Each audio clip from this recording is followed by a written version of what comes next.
Welcome to the dark side of reality. Tonight, we delve into chilling tales of terror, not from the silver screen, but from the real world. Prepare to be unsettled as we unravel 3 spine-chilling stories, each more horrifying than the last. From encounters with the sinister to the inexplicable, these are true stories that will leave you questioning what lurks in the shadows. So, turn down the lights, lock your doors, and join us on this terrifying journey into the unknown. Story number 1, Trapped in the Woods. A terrifying camping nightmare. Jake and Emma, a newly engaged couple from Seattle, had been looking forward to their weekend camping trip in the lush, secluded Cascade Mountains. They wanted to escape the city's chaos, breathe fresh air, and enjoy some time under the stars. Armed with a tent, a backpack of supplies, and Emma's trusty golden retriever, Max, they hiked deep into the forest to a spot recommended by Jake's co-worker. The first day.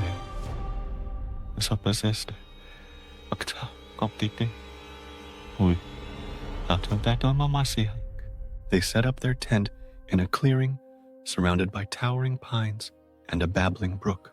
Jake cooked over a small fire, while Emma took photos of the scenery. As the sun dipped behind the mountains, the forest was bathed in hues of orange and gold. But as night fell, the peaceful atmosphere began to shift. Max, usually calm and friendly, started growling at the edge of the clearing. His ears were pinned back, and his fur stood on end. "Probably just a deer," Jake said, brushing it off. But Emma felt uneasy. She scanned the darkness with her flashlight, but saw nothing.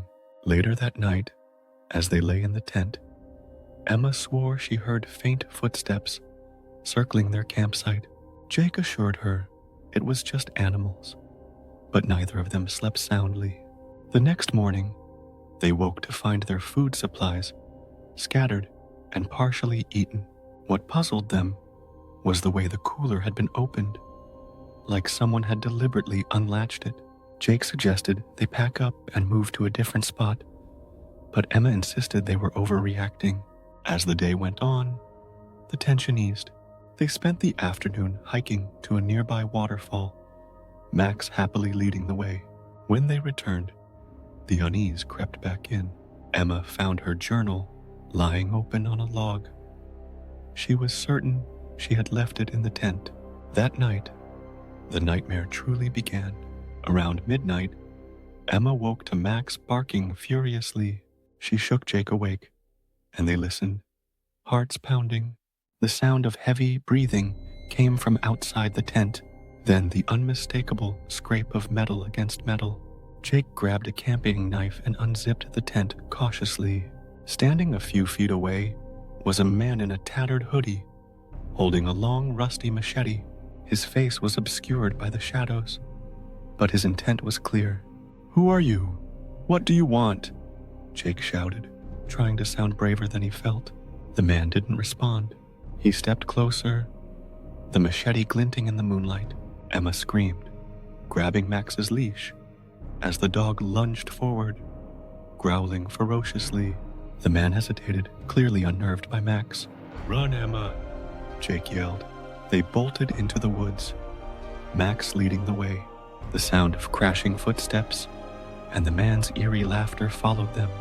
They ran blindly, adrenaline surging, until they reached a dirt road where they'd parked their car. As they drove away, Emma glanced back and saw the man standing at the edge of the trees, watching them leave. When they reported the incident to the authorities, they learned of similar cases in the area. Several campers had reported strange encounters, and one couple had gone missing months earlier. The most chilling discovery came a week later when Emma's camera, which she thought she had lost during the chaos, was mailed to her home. The last photo on the memory card wasn't one she had taken.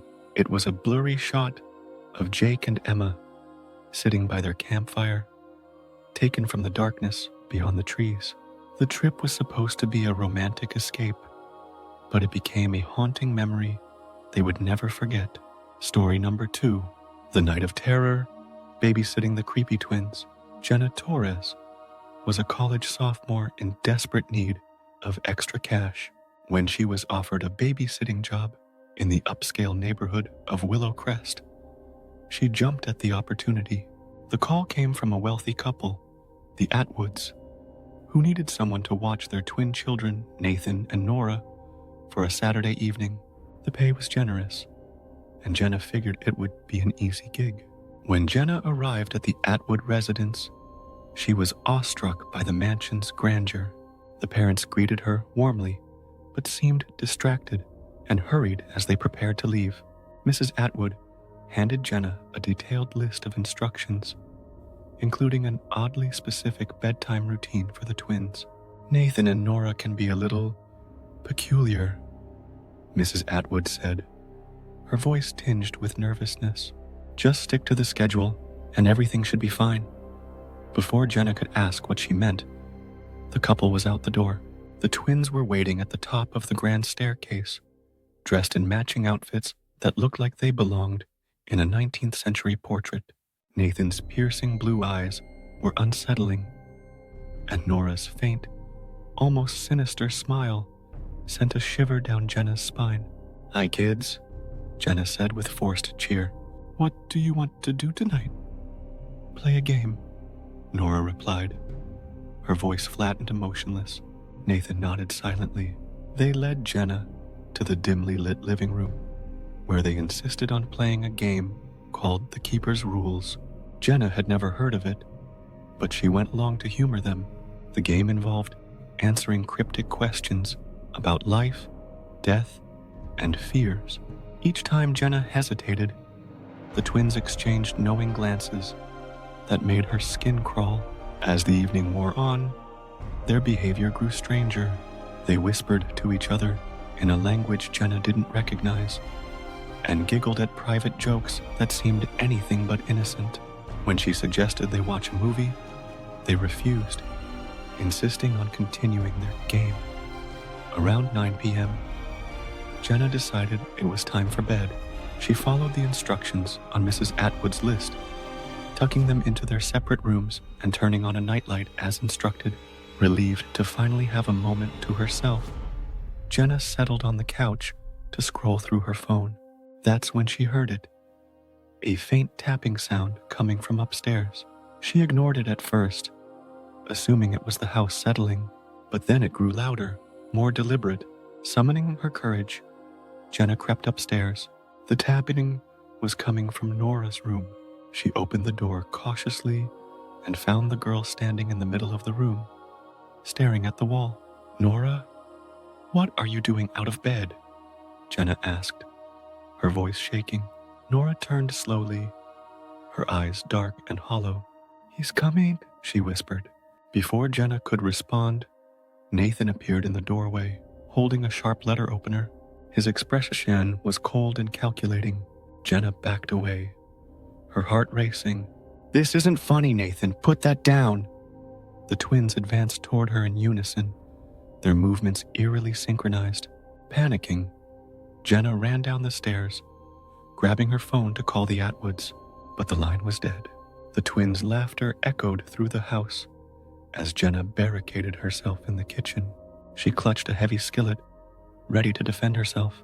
Suddenly, the noise stopped. The house fell silent. Minutes felt like hours before the Atwoods returned. Jenna burst into tears as she recounted what had happened. To her shock, the couple didn't seem surprised. "They've done this before," Mr. Atwood admitted grimly. "It's why we can't keep babysitters." Jenna quit on the spot, vowing never to babysit again. She later learned that Nathan and Nora had been expelled from multiple schools for violent behavior. But what haunted her most was Nora's parting words as she left the house that night. "We'll see you again, Jenna. The keeper always comes back." To this day, Jenna avoids Willow Crest and refuses to talk about that night, except to warn others about the Atwood twins. Story number 3, Blood in the Shadows. the cabin of unspeakable horror. It was supposed to be a weekend of laughter, memories, and escape for 4 college friends, Sophia, Mia, Caleb, and Dylan. The stress of finals at their Boston University had worn them thin, and a remote cabin in the heart of the Vermont woods seemed like the perfect retreat. Caleb had booked the place through an obscure listing, lured by the promise of privacy and pristine wilderness. The drive to the cabin was uneventful, filled with road trip banter and upbeat music. However, as they turned onto the narrow, overgrown path leading to the cabin, an eerie silence fell over the group.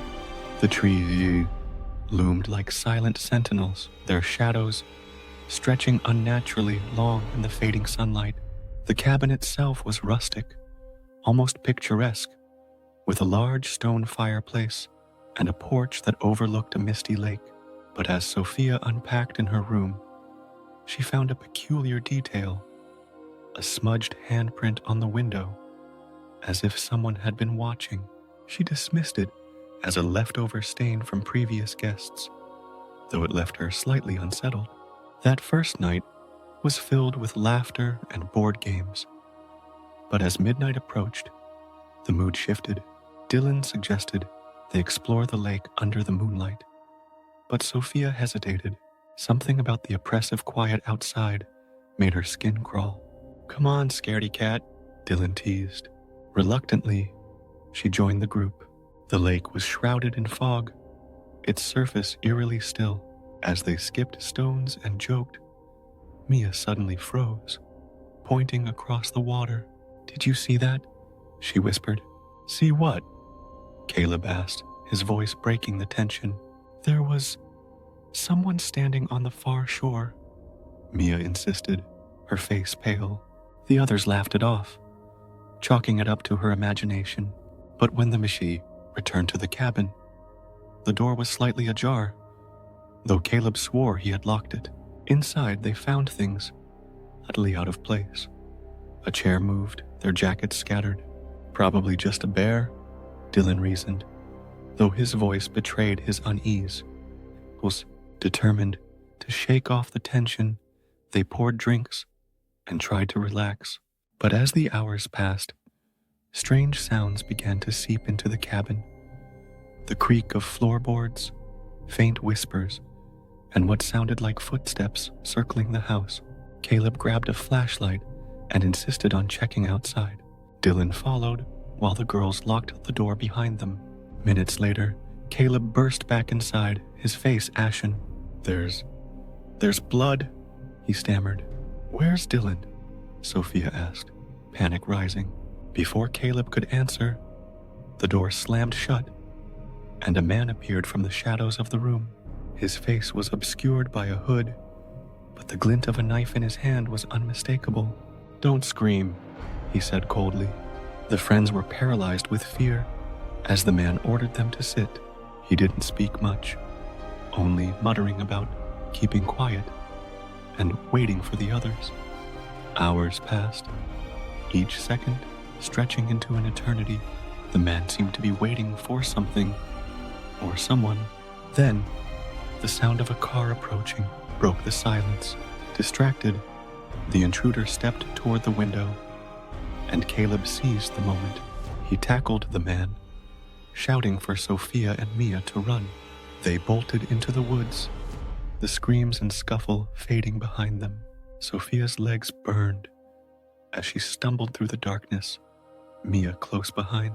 When they finally stopped, they realized they had no idea where they were. By dawn, they found their way back to the main road and flagged down a passing car. Authorities were called, but when they returned to the cabin, it was empty. No intruder, no sign of Dylan, and no trace of the blood Caleb had described. To this day, Sophia doesn't know what became of Dylan or who the man was. The police found a cryptic carving on the cabin wall, a symbol resembling an eye, with the words, "They're always watching." The trip was meant to be an escape, but it left scars that none of them would ever forget. Thanks for watching. Please like, share, and subscribe.